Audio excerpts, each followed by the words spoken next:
What's up? Happy Tuesday. I've got my comments on, so y'all need to interact. What's going on? Tell me how you are. Tell me how your day is going. I'm so happy to be back. 2 consecutive weeks in a row. Hold on, let me get my positioning correct here. What's up? I hope you're having a great week. You may see me squirt my cat with a spray bottle. He's climbing up the curtains. The animals are acting crazy today. We'll blame it on Mercury. It's in retrograde. What exactly that means, I don't know. It means something wonky with technology. So I know Facebook and Instagram were down yesterday. Wonder why. Wonder what's really going on. Okay, so let's talk about bullying. I would love to know your experiences with bullying, especially in the realm of sports, because I used to tell my kids often, kids can be mean. I don't say that anymore because energetically, it's just not a good thing to say. And we want to prepare our kids, right? But you kind of call in the shit you talk about. This is quantum physics and this is quantum inspiration. So, you know, I have to go there. So I don't really say that to my kids anymore, but I had an experience a couple of days ago and I was so freaking proud of myself of how I handled the situation with my kid because he was bullied by another player on his hockey team. And so I'll tell you how I handled it differently than I've handled it in the past, but I would like to know in the comments, how do you handle these situations? Like, what is your initial response? And I want to talk about your body. How does your body respond when you know that someone has bullied your child? This is a really interesting conversation to think about how your body responds. It'll make sense in a minute. I want to tell you in the past how my body used to respond. When somebody would do something to my kids, which I'm going to reframe that and say, do something for my kids, because everything is always happening for us, not to us, no matter what the situation, no matter how dire it may seem, it is always happening for us and not to us. And this is how we take our power back in our lives. This is how we maintain our power in our lives as sovereign beings, because we are powerful. So I used to, when something would happen, you know, my kid would come up and say, so-and-so did this to me. Mama bear, boom, immediately would kick in. My heart would start racing. I would feel kind of flustered and I would immediately go into defense mode. Now I would not outwardly necessarily, like I'm an adult, right? I'm not going to go be mean to a child over making a bad decision. It's not how I roll, but physically I would feel my heart close and I would kind of drop into like survival mode, that fight or flight response where I've got to defend my kid. And it would really piss me off. And I would feel it physically in my body. And I don't do that anymore. And I don't do that anymore for multiple reasons, right? Because I am modeling behavior that my kids are going to adopt when they grow up. When you go into fight or flight response and close your heart, you give away all of your power to the situation. And it really doesn't serve. It doesn't serve. And I meditate every day, and meditation keeps you in the fucking zone. If you meditate every day, even if it's just for 10 or 15 minutes, 5 minutes, even 2 minutes, you are far more likely to stay in the zone because you train your brain, both sides of your brain, to work together synchronistically. And so they're firing back and forth. And so you are in the zone. You have the ability to stay in that sweet spot much more easily than when you don't meditate. And so, so what happened is he brought a different water bottle.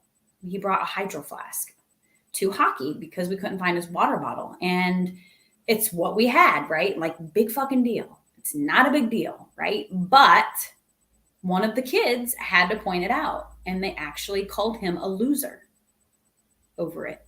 And James had really struggled the entire practice. He had football beforehand, and he was tired, and he just, we should have reset before he even went into practice. And so part of that is too, we call in experiences around us. Again, this is how we maintain our power. Like, we're always calling in the experiences that occur around us based on our vibration internally, because your external world is always a reflection of your inward state.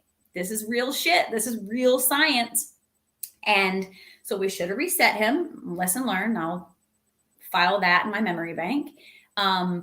But after practice, he was still kind of struggling. He said his skates were too tight and he didn't tell anyone, so couldn't loosen his skates. And so he was just struggling. And so he came up to me and he looked at me. He looked me in my eyes. He looked up at me and he said, "Mom, one of my friends," this is someone he'd always been nice to, nothing but nice to, "on my team called me a loser because I had a hydro flask." And I was really proud of myself because I didn't drop out, right?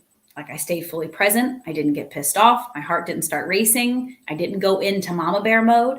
I actually went straight to compassion for not only him, but also for the other kid. And I get it. There are certain extremes to this. Like, if someone's getting like beat up by someone else, I get it. There are always extremes, but I'm just talking about my personal circumstance to give you some insight to that. So, the first thing I thought was, that little boy that said that to my little boy was bullied in that way in the past, and he carried that behavior on. And so we can either be, what's the word I'm looking for? We can either be a conductor or an insulator, right? We can either carry on what has occurred, or we can stop it. We can teach our kids to be conductors or insulators. And I'm very proud of the fact that I have absolutely taught my kids to halt shit like that, to not carry it on and to not pass it on. I know that James is not going to go carry that pain to someone else, because this is what happens, right? When kids are hurt by someone, they carry that behavior on. It moves through them. It lives in them, especially if they don't get the compassion and the empathy that they deserve, and they do it to someone else. It's that ripple effect. And so it's like, what kind of ripple effect do we want to teach our kids to carry through the world, right? And so how do we stop that? Like, how do we empower our kids and help them to wrap their heart and their mind around situations like that? And so this is what I said to James. I said, only hurt people hurt others. And we're all hurt, right? We've all been hurt by others. And the question is, it's not about the situation, it's about how you handle the situation. And so I explained to him that that little boy was bullied by someone and he carried that behavior on. And so now we get to sit with that and have empathy and compassion for him and not repeat the behavior. In many situations, I probably would have like addressed it with the parent or addressed it with the child and the parent. But at this point, I didn't know who the hell the kid was.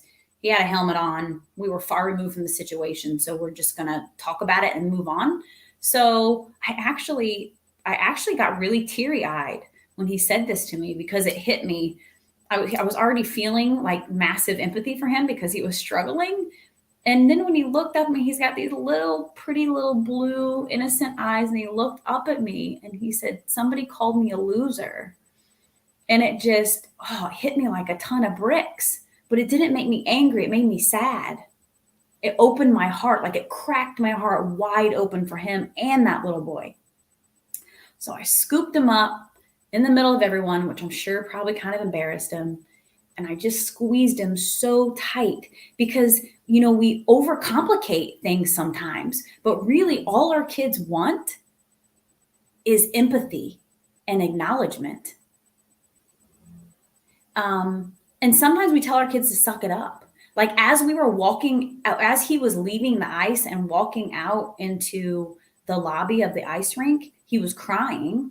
He was crying over something different, but his dad told him not to cry in front of his friends. That night, they kind of pissed me off. Heart closed, pissed off, fight or flight.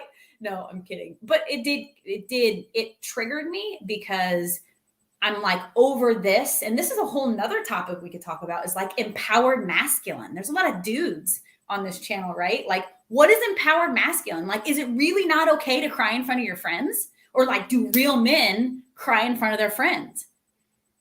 It's really interesting. So I told James, I said, it's okay to cry in front of your friends. Cry, because you know what happens when you don't cry? You hold on to that shit for the rest of your life.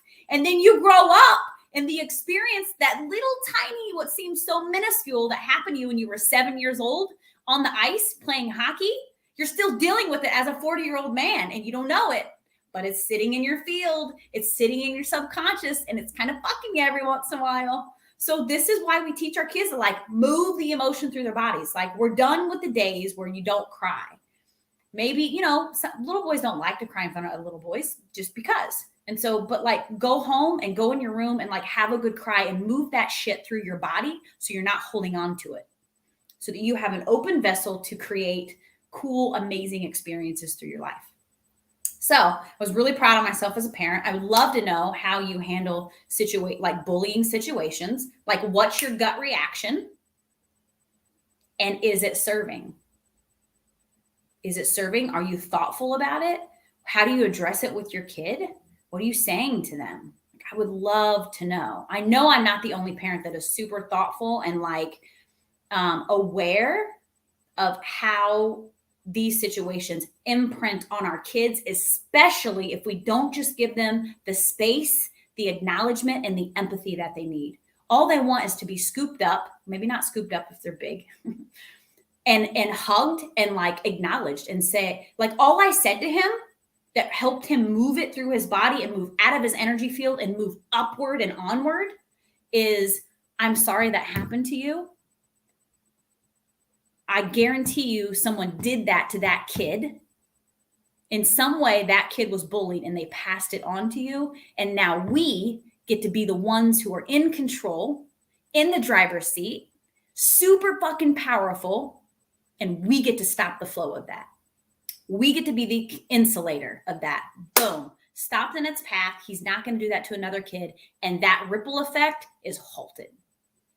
And it changes the entire energy of every human being that you've ever come in contact with or not come in contact with. It changed the entire energy of that ice skating rink. And so this is quantum physics. Like, this is real. This is really real how energy works. So I'm going to give you a scientific example. I don't know, like, I watched this video about a quantum physicist who was studying the human genome. Okay. Like, okay, so this is what they did. They took a person and they took a piece of his DNA, and I don't know what it was. I don't know if it was a fleck of skin or a piece of hair. I don't know what they did, but they took something from this human being that had his DNA in it, and they removed it, but they kept it next to him. And what they did is they did certain experiments to affect the emotions inside of this man. What emotions is he emitting energetically, right? What is moving through his body? And what they found is that same energetic frequency was experienced in the piece of him that was removed. Gets cooler. Then they took this piece and put it in another room. Did the experiment again, moving emotions through this man. Frequency was the same. The change, the fluctuation was the same in this piece of DNA that was in the other room. Then they took it miles away and conducted the experiment. Same emotions emitting from this man, like doing whatever, manipulating him in whatever way, his energetic field to evoke emotions in him. Same shit was happening in the piece of DNA that they removed from his body. Okay. And what does this tell you? It tells you like the connection, the energetic connection, and realize that we are all the same. Like there is no separation. Literally, we are all the same. We are fractals of the same big love and light that is the creator of all. The one source, whatever you call it, source, spirit, God, whatever you call it. We are all fractals. We are all pieces of that same energy. And if we could see the energy that flows, if we could see the web, oh man, gosh, we would pass out. It would be too overwhelming. That literally everything that happens, we are all connected. There is no disconnection. We are all one big blob of energy. One big blob of energy. And so they took that piece of him and took it way, way far away. But yet the energy was still connected. And if there's no separation, this is all within us. And so what we do to ourselves, we do to another. What we do to another, we do to the entire collective. And so like you being here watching this right now is shifting the energy, raising the vibration of the planet. So this is why you should watch my show every fucking week. Don't miss a week. And you should comment and you should like and you should share it, because then that all just connects us even deeper and just raises your vibration more, because that's what I'm here for. Okay. So tell me how you deal with a situation. Tell me if this kind of shifted your outlook a little bit. Tell me if this triggers you. Triggers are our treasures. Like if this triggers you, that's good. If I trigger you, that's really good, because it just shows you a piece of you that you like need to address. Right? Like what piece of you is there that you need to address within this situation? And how do you react? Like, does your heart start beating really fast? I mean, like I guarantee you, if I saw some little, like hockey's rough, right? Like they're not really supposed to check each other until, I don't know, I think it's like 13 or something. Somebody can correct me on that in hockey if I'm wrong. But they get really rough out there. And sometimes, my heart sinks. Sometimes I'm like, oh, damn. I'm like, okay, it's a sport. It's like the culture within the sport, which is interesting. Like what kind of cultures are we breeding within our sports? And this place that James plays hockey, they're really good about, like, if it gets too rough, they're like, hey, wait a minute, what's going on? So, okay, so this is food for thought. Very interesting. I love quantum physics. It makes me tick. I hope that you're having a great week. And I want to remind you that you are absolutely unique. Put in the comments, tell me something unique about yourself. What are you proud of within yourself? And then even put something in there about your kids. But it's all about you first. Because when you're serving you first, you are the highest version of you. And then you can really give to the world around you. So you are unique. No one, absolutely no one has what you have to offer the world. So share your gift with the world, because when you are inspired, it means that there is a desire. If there is a desire, you are needed. So share your gift. Now's the time. It doesn't have to be perfect. It doesn't have to be crystal clean. You see me stuttering all the time and saying, just go out there and share it with the world, because the world needs you. Dylan, rules always change on that. When I was in grade 2, my coach had us practice fights. Oh shit. It got so rough that I got my leg broke. Oh my God, that's crazy. Yes, you're right. Rules are always changing. And I think the rule just recently changed. That's why I'm not real sure what age they can actually check like that. But dude, that's crazy. I don't like that. I do not approve of that culture. How do you feel about that? No, I'm not okay with that. Now, there has been one time where I was watching hockey practice and these boys were brothers. I didn't know they were brothers, but still, like these boys were being really rough with each other, like not taking each other out with their hockey sticks. And, whatever, they can do whatever they want at home. But when the other kids see that, they're breeding that culture. And yes, I was the embarrassing mom that was actually like, check those kids because they are not okay. And he said, you're right. I'm sorry. And I will check them just so you know they're brothers, but that doesn't make it okay. And I was like, you're right. It doesn't make that okay. And oh my gosh, if I was that parent, I'll say I would whoop them, but I wouldn't because I don't do that. All right. Thank you for your comment, Dylan. I appreciate it so, so much. Have a wonderful, wonderful day. I love you, love you, love you so, so deeply. And I'll be back next week. Thank you, thank you, thank you. Have a great one.